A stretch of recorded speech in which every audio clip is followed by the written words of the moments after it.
সুদীপ্তা চক্রবর্তীর কাছে যাব।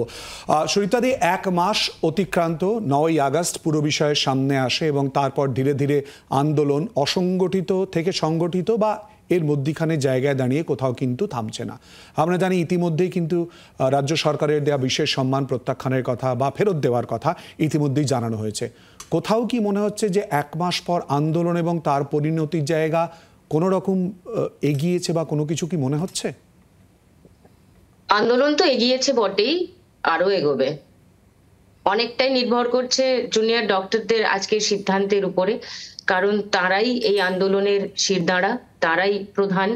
তাদের পাশে দাঁড়ানোর জন্যই আমরা ছুটে এসেছিলাম।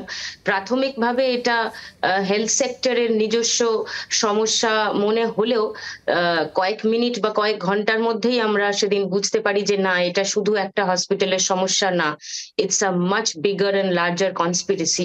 আর সেই বোঝার তাগিদ থেকেই বা বুঝতে পারার পর থেকেই আমরা তাদের সঙ্গে আছি এবং তারা যতদিন আন্দোলনে থাকবেন, আমি তো কোনো সংগঠনের হয়ে বা কোনো দলের হয়ে তাদের সঙ্গে যাইনি, তো আমি একেবারে ইন্ডিভিজুয়ালি গেছি এবং আমি ইন্ডিভিজুয়ালি থাকতে চাই তাদের আন্দোলনের শেষ দিন পর্যন্ত।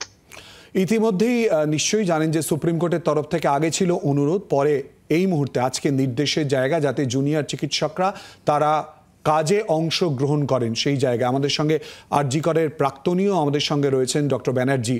তিনিও বলছেন যে আন্দোলনের জায়গাটা অর্থাৎ সরে কেউ আসতে চাইছে না, কিন্তু সুপ্রিম কোর্টের এই নির্দেশের পর ব্যক্তি সুদীপ্তা চক্রবর্তী মনে হয় তাদেরকে আবেদন জানাবেন জুনিয়র চিকিৎসকদের?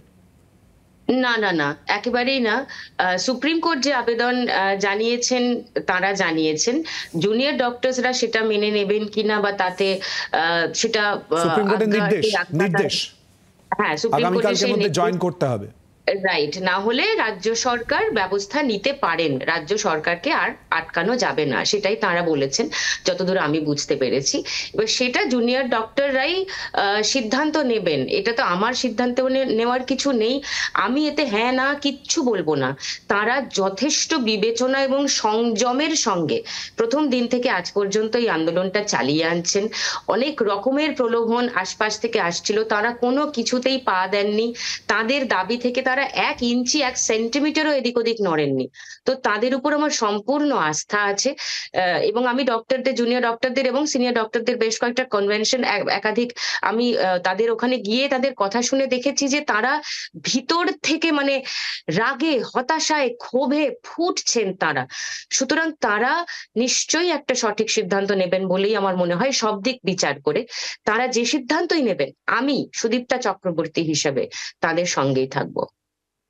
সঙ্গে আমরা যদি দেখি এক মাস ধরে বিভিন্ন ক্ষেত্রে মানুষ, যেমন আপনিও আন্দোলনে সামিল হয়েছেন, এখানে যারা উপস্থিত রয়েছেন তারা সবাই আন্দোলনে সামিল হয়েছেন, এমনকি রাজনীতিবিদরা বিভিন্ন দলের তারাও কিন্তু সামিল হয়েছিলেন।